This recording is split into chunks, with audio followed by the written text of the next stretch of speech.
It is time to begin this evening. Good turnout again this evening. Appreciate so much your support again this evening as we continue in our third month of this intergenerational sessions that we started back in November. And many of you have been here to every session, and we thank you so much for your support in this. This being the first Wednesday evening of 2023. How many of you have already written somewhere on a document or a check 2022 this week? I forgot it was 23. Oh, okay, Charlie did. Charlie did this, he did. Anyway, I knew the check was going to get everybody. Who writes checks anymore? Well, tonight, we can all be happy or... What was that to Nick and Wilbur will not be here tonight. Oh. They are getting educated at the National Youth Ministry Conference. And our only prayer is that Wilbur doesn't get kicked out of the conference. That's our prayer for that get together. We'll hear more about that next week. We're going to start with a couple brief songs here this morning. You'll notice that we have no words, we have no PowerPoints, and we're going to go from there. And Gene Hendon is going to lead us in a couple well-known songs to get us started. Here you go, Gene. God is so good. God is so good. God is so good. God is so good. He's so good to me. I love him so. I love him so.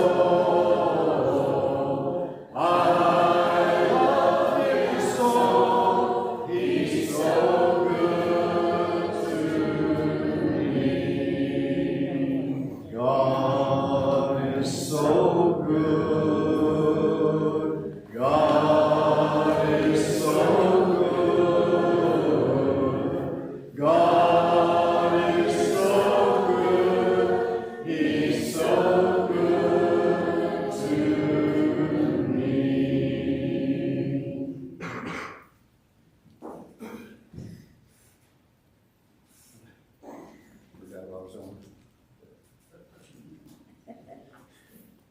Bind us together.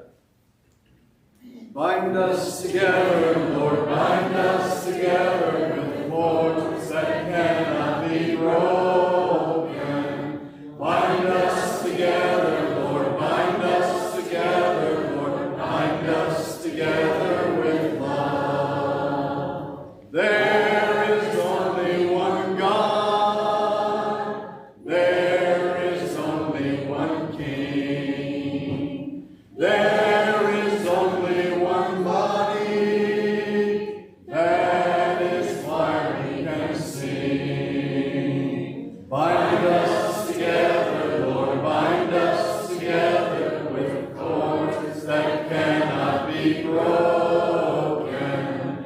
Bind us together, Lord, bind us together, Lord, bind us together with love.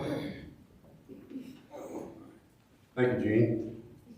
At the end of our class tonight, Gene will lead us again then in common love when we conclude everything this evening. But as you remember, we began our intergenerational class back in November. In that particular month, we concentrated and learned through biblical examples of some intergenerational relationships that we found throughout the Bible.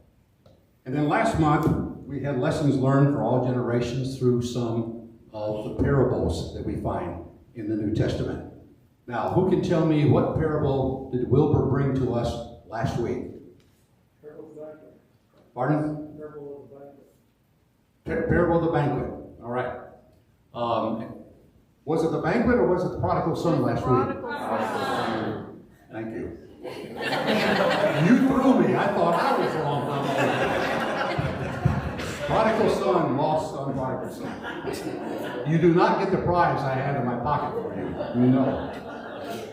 This month, we're taking a third different approach in this intergenerational class. We're going to be a little bit more interactive as we try to talk and share and understand some of our current life journeys and challenges that we currently face or that we have faced in all of our journeys. In order to us to live out our faith together, which has kind of been our LYFT motto that we have, living your faith together, in order to do that in these journeys, we got to be able to support each other. To be able to support each other, we have to know what's going on within our own lives and with our own journeys. We need to understand the generational paths and the generational challenges that exist now and existed before. And we need to learn from those, we need to share from those, and we need to support each other in those. So we're going to begin this particular month with a panel discussion for the first half, and then we will turn it over to you in your individual tables in the second half. With a panel discussion, we have about 4 or 5 questions that we're going to have them discuss before we turn it over to your individual table instructions. Now, we have some renowned, highly acclaimed panelists with us tonight. I want you to welcome, please everybody welcome the Mullins.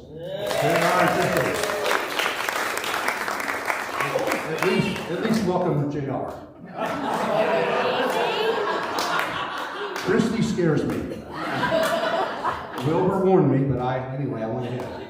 We have a signal. That's when I need to stop. Join me and welcome the Flanagans. Abby and Andy Flanagan. Another highly acclaimed panelists are the Greenwoods. James, Robert, Well, I know it's like she's a little nervous. She's hanging on James' arm. And then representing our youth tonight, I think we all know Braden Clark and Paige Greenwood. Welcome to there tonight. We're going to do a little bit of a different approach tonight because they are going to be you're going to be addressing the same 5 questions as they are. Go ahead and pull your sheets out and your pens, and you will have the opportunity as you hear them discuss these questions, you have the opportunity to jot down maybe any thoughts that you have on these questions. Now, don't get ahead of us here. Let's go one by one on this, but I want to give you the opportunity to jot something down that might come to your mind while they're discussing that particular question. And then you will have time later, though, to answer these questions and discuss them further. But you have the opportunity now to jot something down that might come to mind while you hear our renowned panelists discuss these questions.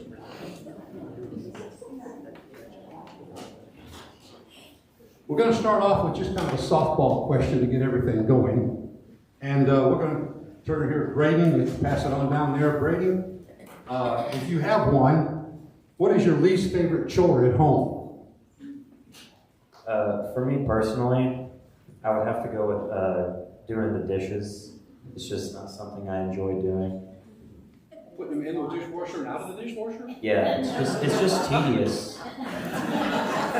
Next. All the other stuff I can handle pretty well. Next. Okay, personally, I don't really have chores, but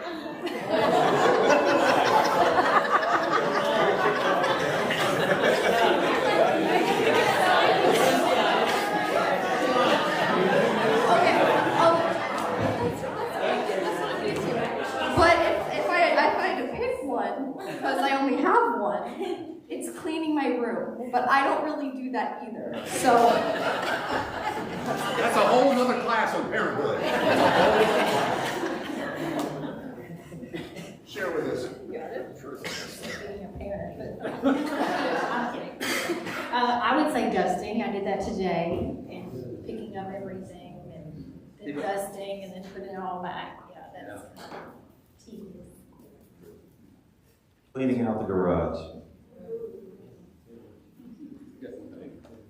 All right, if anyone's been over to our house, which you're all welcome to, we have a long driveway, and the grass grows out over the driveway, so then, it's 100 degrees out, and you gotta get the weed eater, you gotta kind of turn it sideways, so that you can weed eat, and then it throws all the grass up at you, and you're sweaty, so it sticks on you.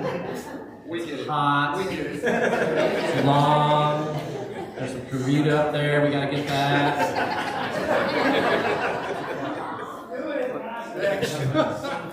So I have a Cinderella story because when I was young, we didn't have a dishwasher, and that was my job. And my dad was the cook, and I don't know how familiar you guys are with stereotypical men cooking, but there's huge messes everywhere. And so I had like the raw spot from having my hands on the edge of the seat, you know, having on my arms, and yeah. So I had a very, very Everybody ready? Let's cry. Let's all cry together on that. So, JR, could you speak for you and Christy both, please?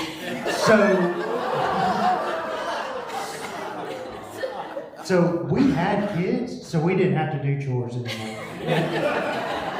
No, I hate two things. I hate cleaning bathrooms and folding laundry.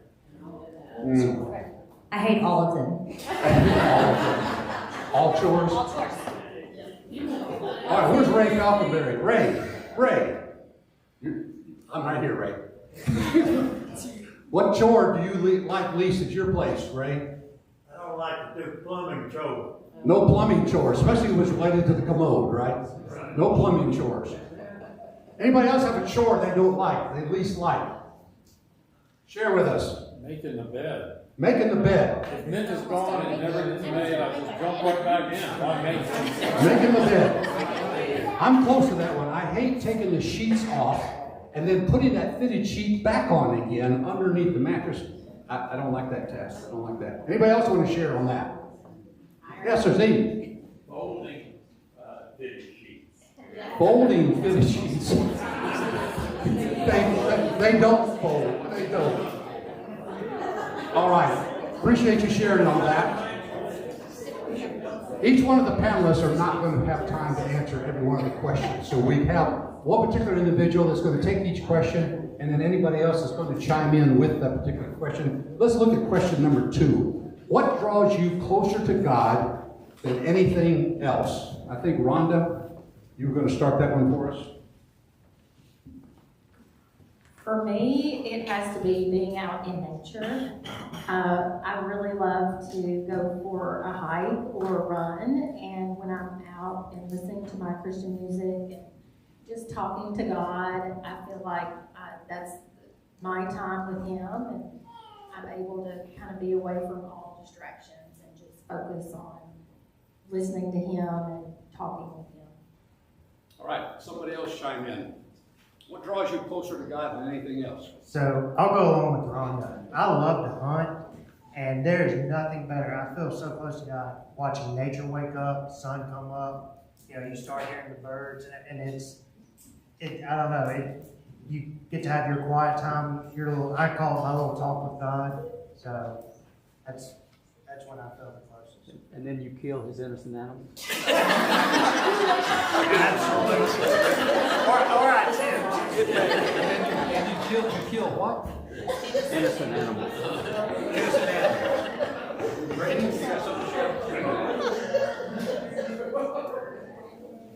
Yeah, I would have to piggyback off of what everybody's been said. When we're at like TYM retreats and church camp and stuff, whenever we do quiet time and Wilbur or Nick hands out the packet with all the quiet time questions, the first thing I do is I take all the questions and I just walk straight into the woods for about like 5 minutes, and I find a tree and I sit with my back on the tree and then I do my quiet time. It's a really easy way to get away from everybody and everything, just to be around nature and knowing that the only thing around you is God. And that's what helps me get closer to God. Anybody else? And for me, I think it's congregational worship and singing. And then the other thing I would say is that parenting my children has made me feel closer to God, not only because I have to lean on Him all the time, but also because I understand unconditional love, and it's helped me understand His love for us. Great. Anybody else want to throw in on that? Yeah. I was probably looking at this question a little different. I was thinking something that kind of like pushes me more closer to God. And I was initially thinking about like when I, come across a situation where I just don't know what to do, and I'm feeling like I need that help. And probably the thing that really kind of builds that bond is when I actually see God respond in those times where I'm asking for His help, and that's just seeing Him act when I ask Him to. All right. Thank you, James.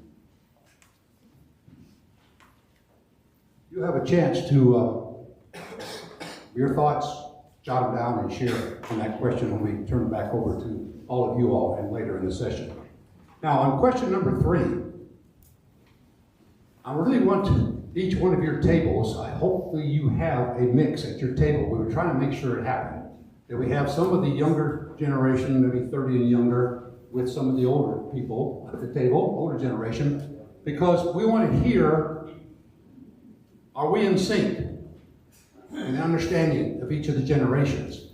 So I want to ask the youth to answer this question last, and ask some of the parents here to answer first. In your opinion, what major problems do you think young people face today? And Christy, I believe you were going to take the lead on that one to start with.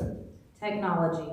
100% technology. As a teacher, there's phones, there's distractions, there's social media, there's keeping up with everybody else and looking like everybody else and being like everybody else. And I just think it must be awful for the young people because it's hard for us. So it must be hard for them. All right, some other parents. Kind of related to what Christy said, I think that because we do have so much media now, we see a lot and we get a lot of attention given to the extremes, and that sometimes not enough emphasis is placed on just living a good life and being, Christ-like, and not having to differentiate yourself in some extreme way. So I think that's a challenge. All right. Someone else. What challenges you might have given there? I mean, I guess my thought when I heard this question was the same thing with the internet, the amount of time, and I guess time management, the challenge that is, and the idea that everything that everything you present through social media is, I guess, locked in time forever, and so therefore you feel this pressure that it needs to be perfect, you need to portray a perfect, fake kind of persona, rather than being more real. Yeah. All right, Braden and Paige, tell us what your challenges are. It'd probably be just access, like too much access to information. Just being flooded with everything from whether it be social media, like they have said, or just the news, or just anything online. It could be good stuff or it could be bad stuff, but it's so easy to just be caught up in just all of the stuff that's out there, and you just become too invested and be distracted from what really matters. Okay, my answer is pretty similar to all of them, but I think like the biggest thing that's been the biggest thing for like every generation, not just ours, is just like the influence literally anything can have on you. And I definitely with social media and like the internet these days, it's a lot easier to like get like 5 billion different opinions. And the young mind is very easily swayed. I would know. I get swayed so easily. Like I hear one thing for the first time and I'm like, oh, that's true. But it's just really hard to get caught on like one thing, and you just have so much information these days.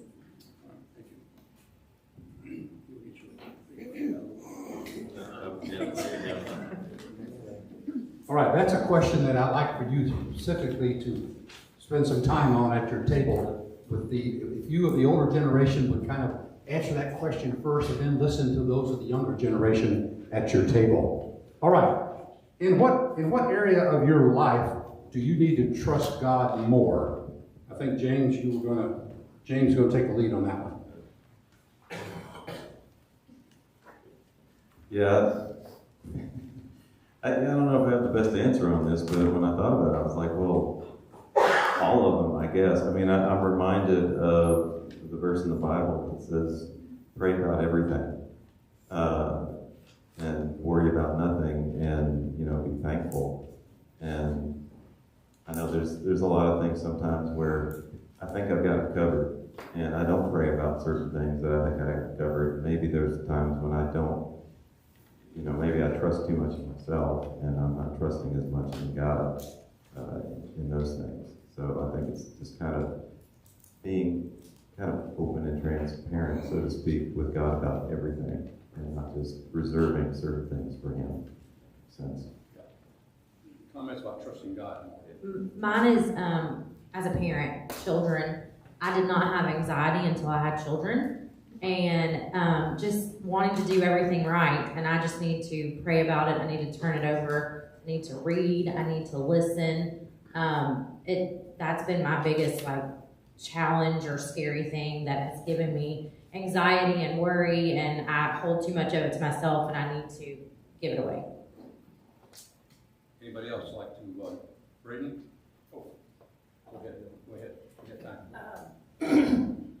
One of my favorite verses is trust in the Lord with all your heart, lean not on your own understanding, in all your ways acknowledge Him, and He will make your path straight, which is a verse that I really have to repeat to myself a lot, because I think, as Christy said, as parents, you really want the best for your kids, and you want them to follow the Lord. And when you get a statistic like 60% of kids, when they go off to college or leave their home, leave the church.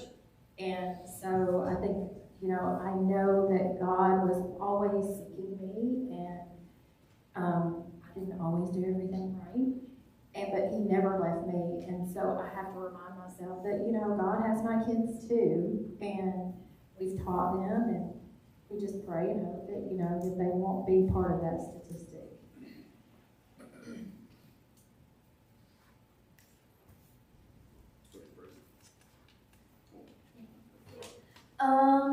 Well, I'm a senior, so that means I'm going off to college next year. So definitely my biggest worry is my future.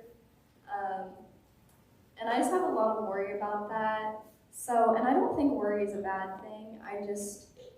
Because a lot of my worry has motivated me to actually do things, because I'm worried I'm not going to be able to do it, so I push myself even harder. But I think the worry that debilitates me, that just holds me back from trying to do things, is what I feel love.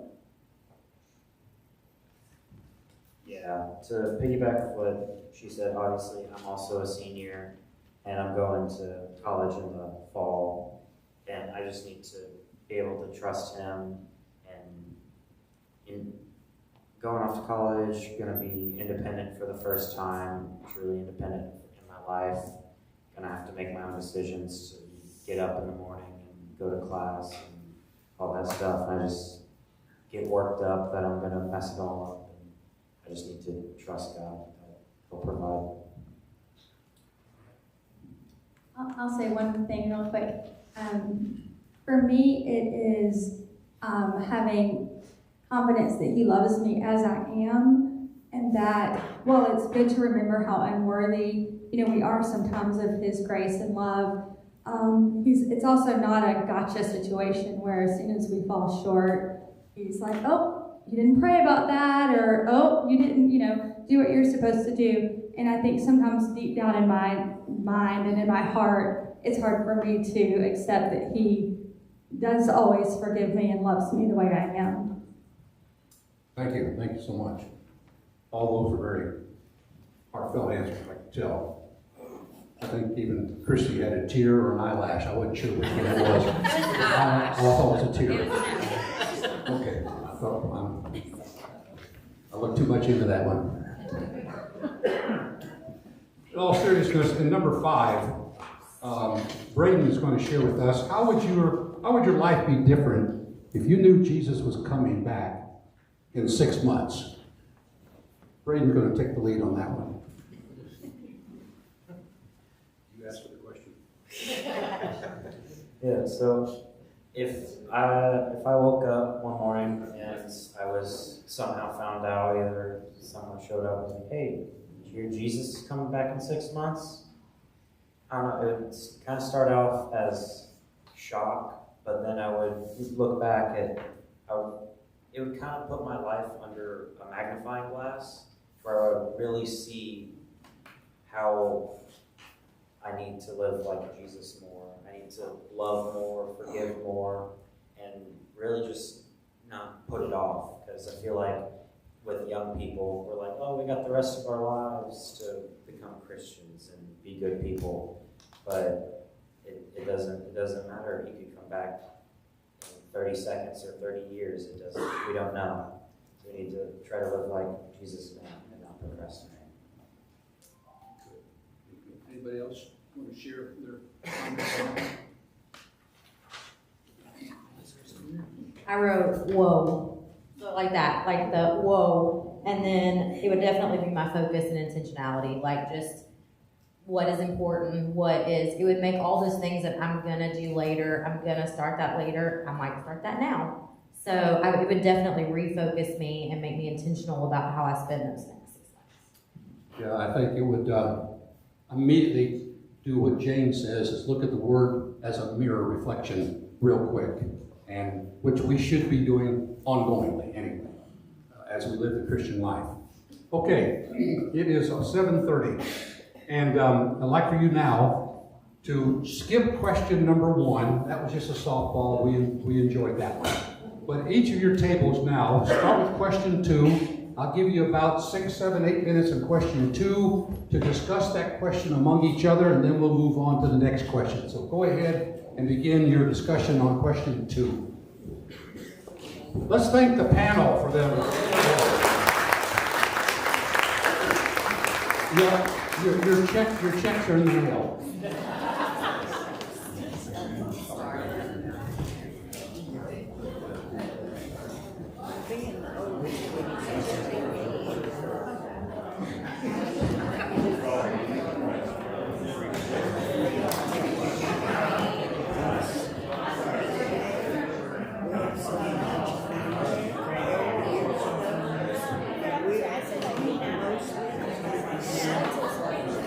I don't want to make up.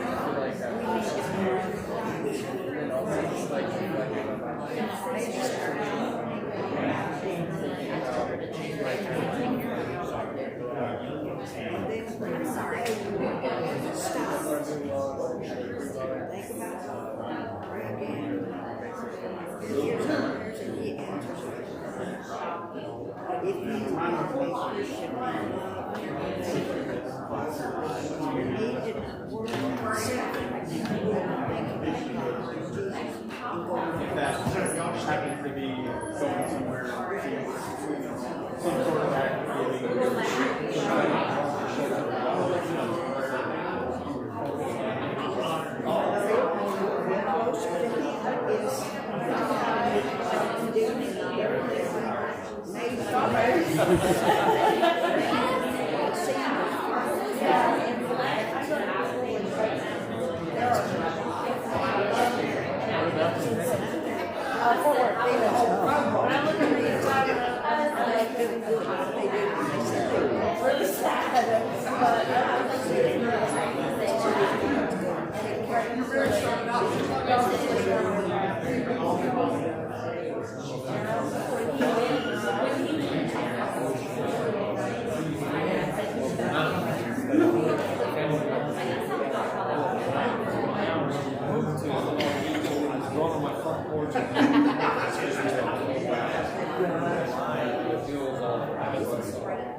Kind of a, so have changes, especially in church boards or something. That helps me because when I know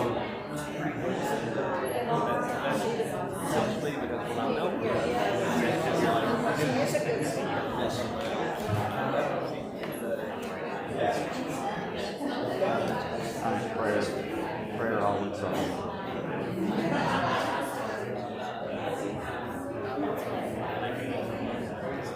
Strange one, I guess. I said when I hear bad news,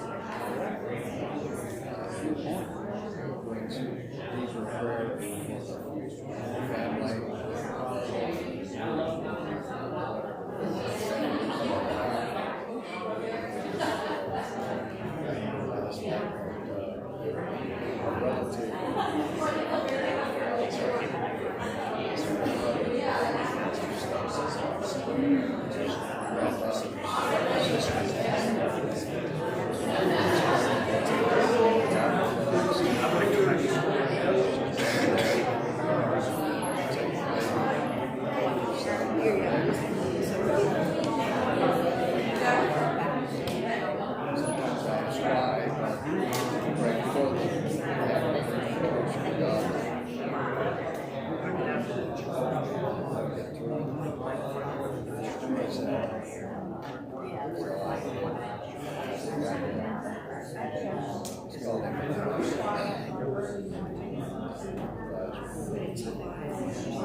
All right, let's move on to question 3 now. In your opinion, what major problems you think the young people face today?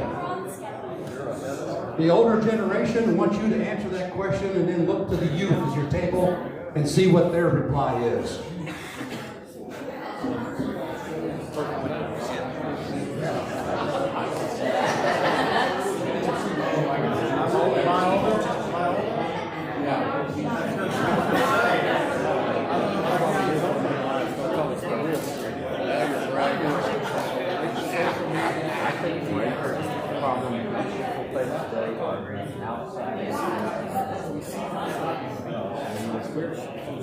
The world has tendencies to glorify the way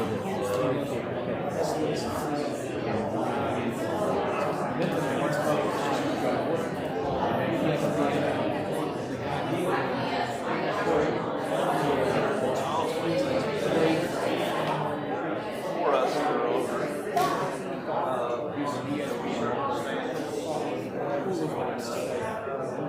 we grew up with music back then.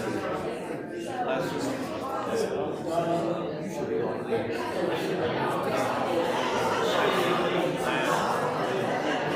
not just because we're older, we just don't like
She finds the same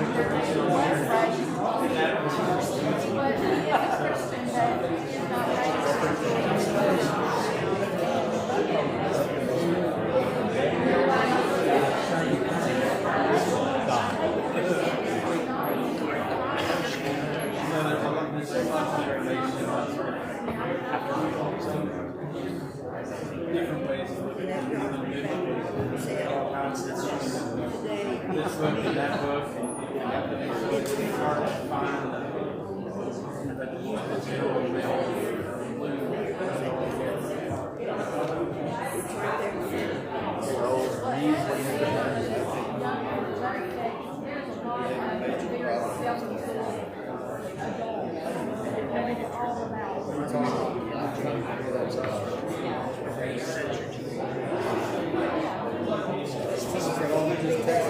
what are you going to do?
Thank you.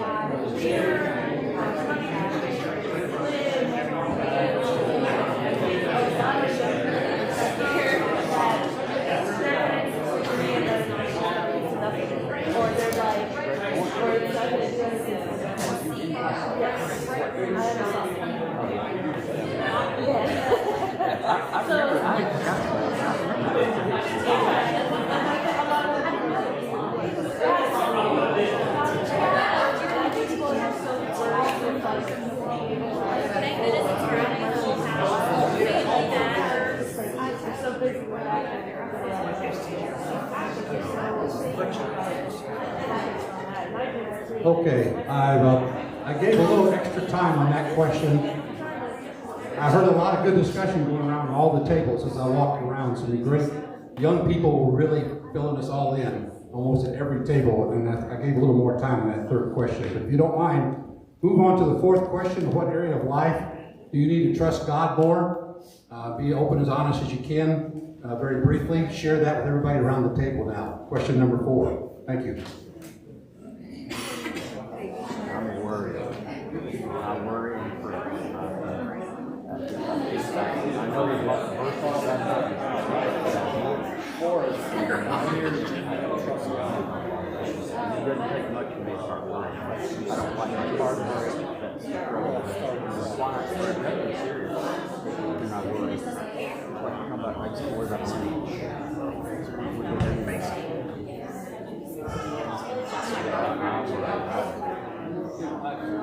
Have you found it getting easier as time goes by?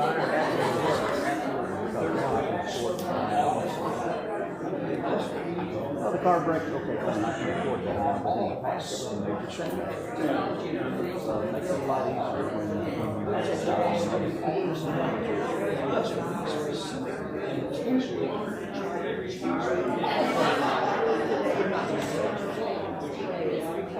I basically said that they want to say at some point, the majority of my jobs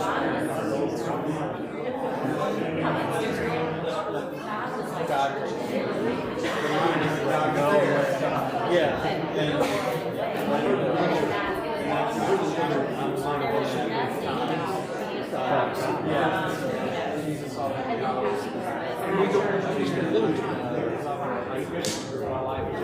she's coming out.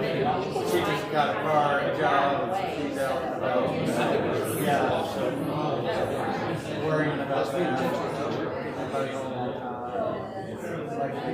we have a storm came. I've never had to call anybody. She was out working today, and I was like, really, you get off early?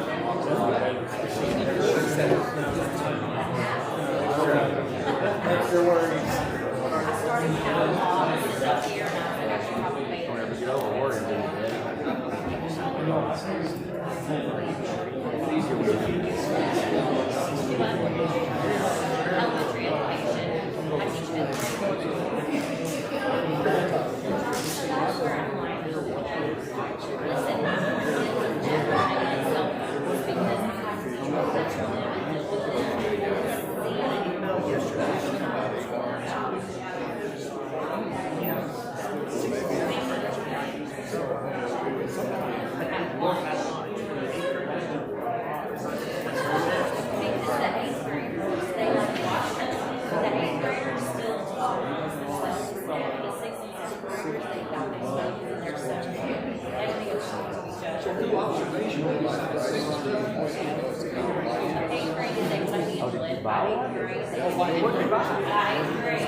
Sports car. All right, kids. I think this is kind of what everyone else has said. In high school, it's all about like keeping your kids older. You're not gonna like mess things up, so you're gonna have like a lot of different voices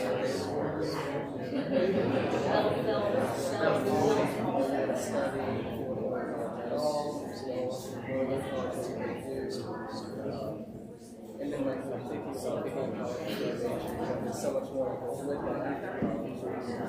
And so it's like that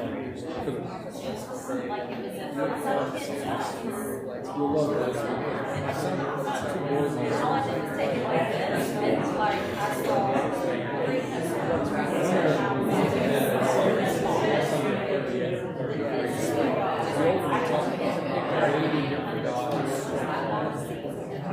He said waiting can feel like wasting time, especially when you're indecisive anyway. But waiting for God's timing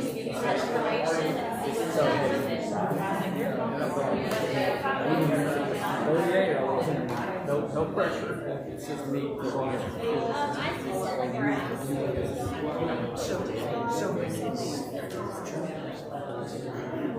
I wrote down something.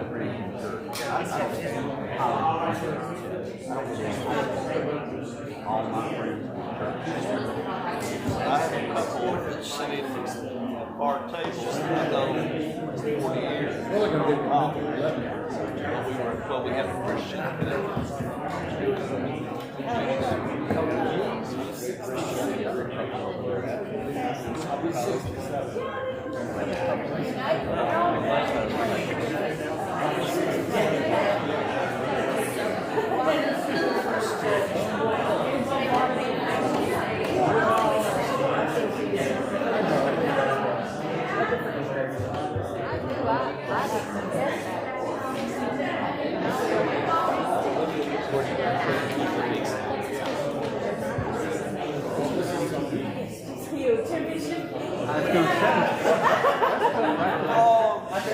I told her from now on, whenever you tell people, you the very next question is, what year did they win?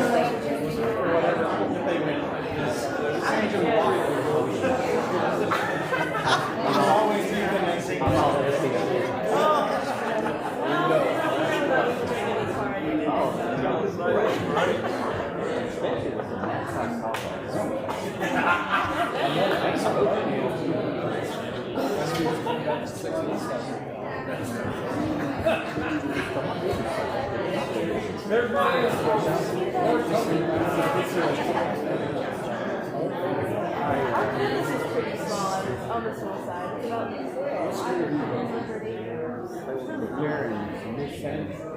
Oh yeah, it's It's a fire.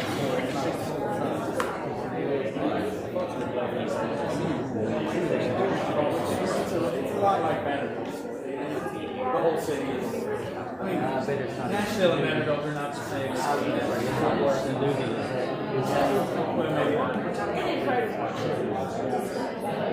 Okay. The interactions have been great tonight. You can hear it all around the room. Let's go ahead and move on to the final question, number 5. How would your life be different if you knew Jesus was coming back in 6 months? I guess that's going to be a little bit of a self-confession, maybe, when you think about it. But if you'd like to share that with each other, what would your life might be different. The new crisis coming in 6 months. And then we'll wrap things up here in a few minutes. Thank you. We have 84 and a half here tonight. Olivia, we give her a half. And she's the only one that has not spoken tonight.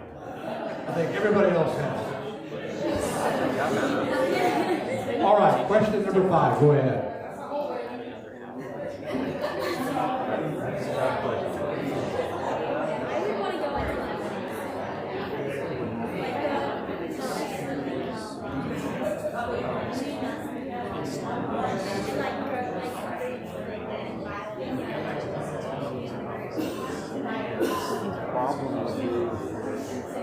They knew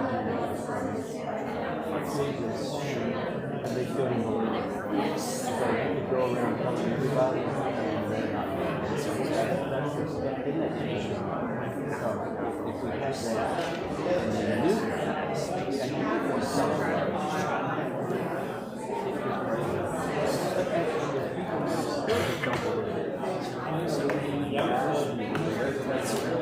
We have this whole box.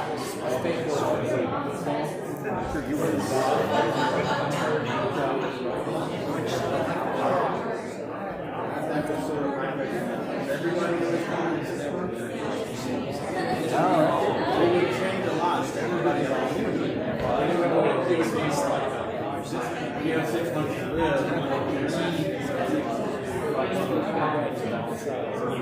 Yeah, or something like that. I still went to what she said. You want to tell everybody this. I always say, Now, there's somebody that knows that. Yeah. They're going to die. the fact that you worry about the See, they just want to see it. Yeah, that's great. I want to know how long, we don't know if we have tomorrow. I'm not talking about tear down your barns, and go bigger barns, and you don't know the life is taking that night. What if teaching these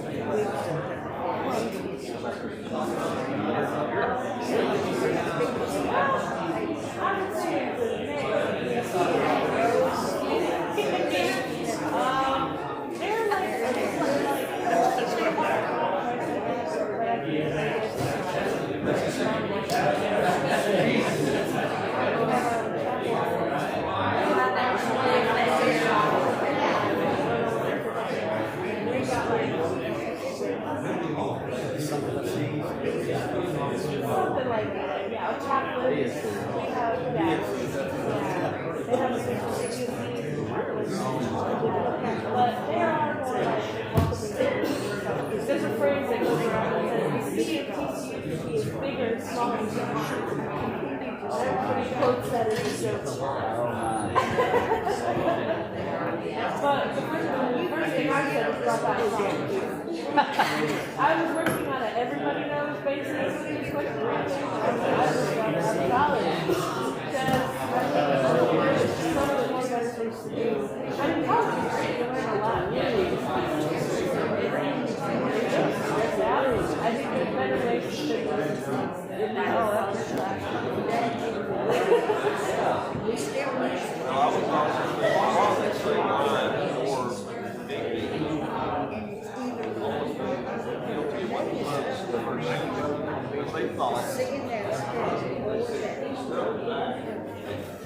Some of them were just kind of, okay, quit my job. I might someone, maybe like you say, you would be less concerned. You don't want to go that far. They were sitting back and had to be reminded, it may not be that quick. May not be that urgent. 2,000 something years later.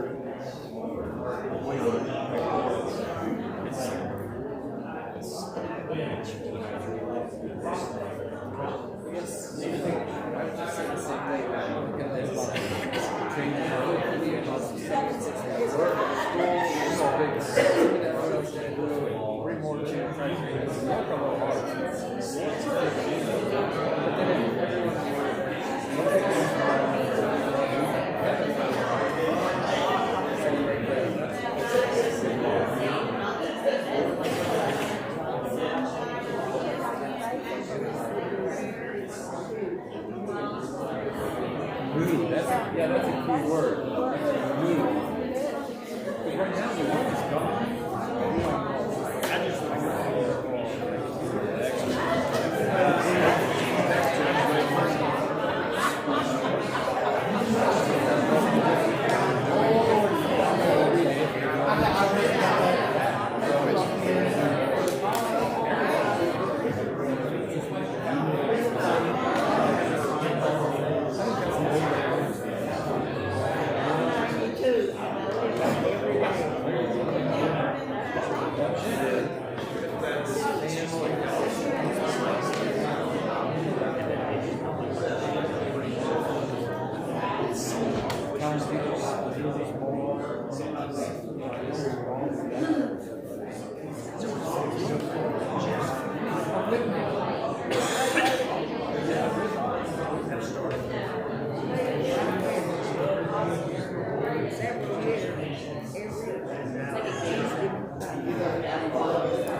Okay.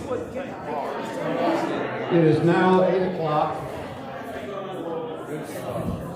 I hate to end all this good interaction that's going on. It's been just walking around and listening. It's been terrific tonight. And appreciate so many of you being here again. 84 of you took the time out tonight to share with the intergenerational group here tonight. And we certainly thank you for that, for being out, coming out this evening. David? Hey, if y'all want to keep the real dirt on Wilbur, then you keep in-laws, right? Each week we'll have them rotate to different tables. So we can hear it all. That'll work. Gene, where are you? You're right here. I left you. A common love as we close out the evening.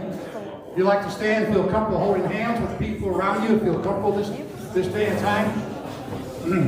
Let's show that common bond as we sing out tonight.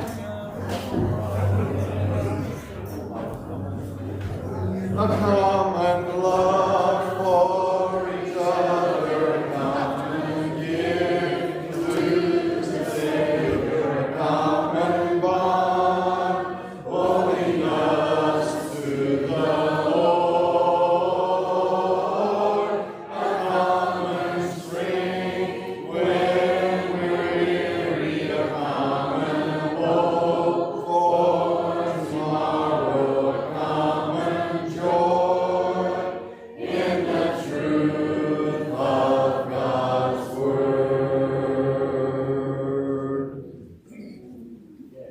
Dear God and Father in heaven, we are so blessed this evening to be here in your name. Thank you so much for the lessons learned this evening as we learn to know each other better and learn how to support each other as your children. Thank you for each and every person here tonight that has shared. Go with us all now as we return home, and we give you the thanks and the honor and the glory for everything that we are. Through Christ we pray. Amen.